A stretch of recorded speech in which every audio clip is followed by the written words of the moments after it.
All right. It is March the 16th at 4:30 p.m. This is the Corrections Subcommittee. And Madam Clerk, will you take the roll, please? Representatives Eldridge. Here. Kiesling. Yes. Littleton. Moon. Here. Powell. Chairman Halsey. Here. Mr. Chairman, you have a quorum. Okay, thank you. Welcome to this committee. Are there any personal notes from any of the members on the committee? Oh, we've had a long day. There's nothing personal about that. All right, on today's calendar, item number 2, House Bill 1579 by Leader Camper is off notice. Item 3 by Representative Cooper, House Bill 1226 has been rolled 1 week. Item number 4, House Bill 787 by Representative Cooper has been rolled 1 week. And House Bill 30 by Representative Cooper has been rolled 1 week. Which brings us to the top of the calendar, which would be my bill. And so I'm going to pass the gavel to Chairman Kiesling.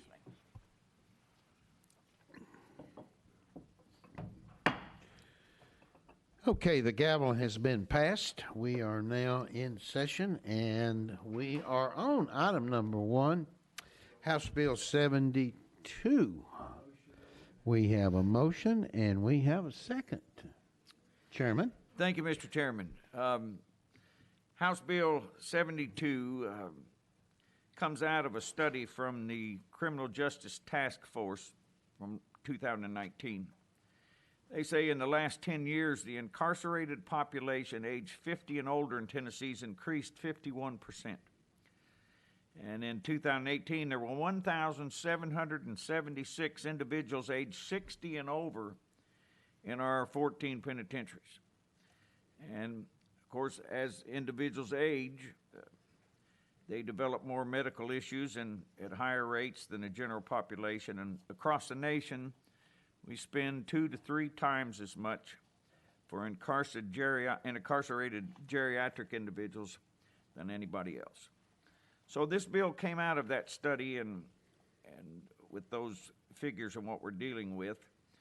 And many states have a geriatric parole or a medical furlough statutory provisions, but Tennessee doesn't. Tennessee's law is one of the most restrictive in the nation. And there is no geriatric parole here, and the only avenue available for severe health or mental health cases is a medical furlough, which has a pretty high bar. It's two-pronged. It has to be an imminent peril of death is the terminology they use, and they cannot take care of themselves in a prison environment. So what does this bill do? Well, there's 2 changes. It provides a mechanism for chronically debilitated people or incapacitated inmates to be certified for parole rather than a medical furlough. It's a medical parole. The parole board's who does it. If these things are met, if the inmate is at least 70 years of age and he's served at least 5 years in custody towards his sentence, and he's not been incarcerated or convicted over a violent sex offense, or he's not under a sentence that says life without parole, those 2 would not qualify for this.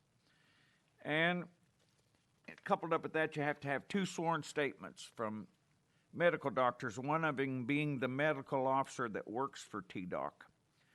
And they have to swear on a certified form that the inmate's condition is chronic, that it's incurable, and it will likely result in the inmate's death within 1 year. Second part of that changes some language to get out of the imminent peril of death, and instead they use a different prognosis, that the person is incapacitated either psychologically or physically, and that his prognosis is that he will die within a year or less, and that he cannot take care of himself in a prison. I want you to know it's pretty interesting. I did not know this, that we have several $1 million inmates. And you have to provide 24-hour medical care for some of these people. And about 20% of Tennessee Department of Corrections budget now goes for medical issues. So this is kind of a balance between justice and finances and what's best for taxpayers who are paying the bill and what's just for the person. So with that, I'm open to questions. Well, he's open to questions, and my apology, members. I do not have a marked calendar, therefore I was not aware of an amendment. There is an amendment with tracking code, I think. Chairman, is that 4373? Is that correct? That is correct. Okay, so we do, sure. We have a motion and a second then on the amendment. Is there anything further that you would like to highlight on the amendment? I will explain the amendment. The amendment simply says that when one of these inmates meets this criteria and they get this parole, that the representative or the senator, both in whatever district this inmate's from, will be notified. Very good. You've heard an explanation of the amendment. Are there any questions to Chairman Halsey on the amendment? We have a question on the amendment, and I see no objections to calling of the question. Therefore, let us vote on amendment number 1 with tracking code 4373. Those in favor, please say aye.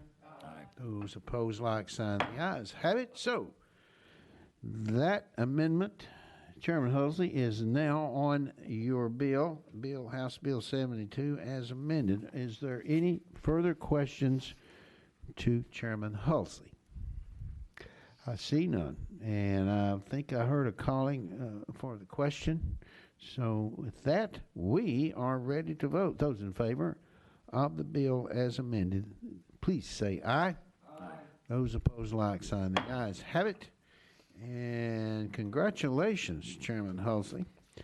We're going to now go out of session for just a moment and return the gavel to our endearing chairman.